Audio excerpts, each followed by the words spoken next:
La motivation à l'initiative de ce projet était d'aller plus loin en tant que marque engagée. En effet, Nae est la marque certifiée bio du groupe Henkel et on fait déjà pas mal de choses comme développer des packagings intelligents, avoir la certification bio et soutenir l'association Noé à la préservation de la biodiversité. Mais l'idée était d'aller plus loin et de sensibiliser aux impacts de la cosmétique en tant qu'acteur majeur de la grande consommation.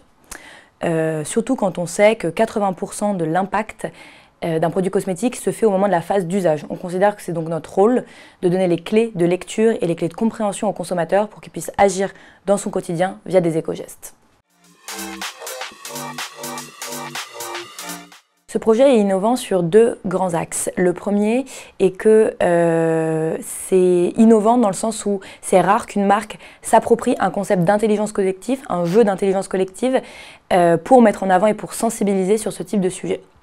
Le deuxième point innovant est que c'est aussi rare qu'une marque de grande consommation prenne la parole et mette en avant la déconsommation comme solution pour limiter nos impacts.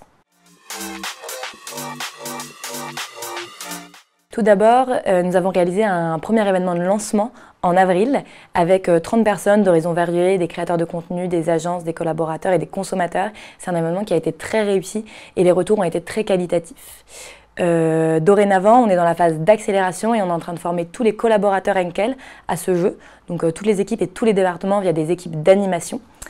À terme, le but c'est bien évidemment d'intégrer ce jeu dans notre programme global d'engagement afin que cela puisse toucher les consommateurs et nos clients en magasin, en RP, etc.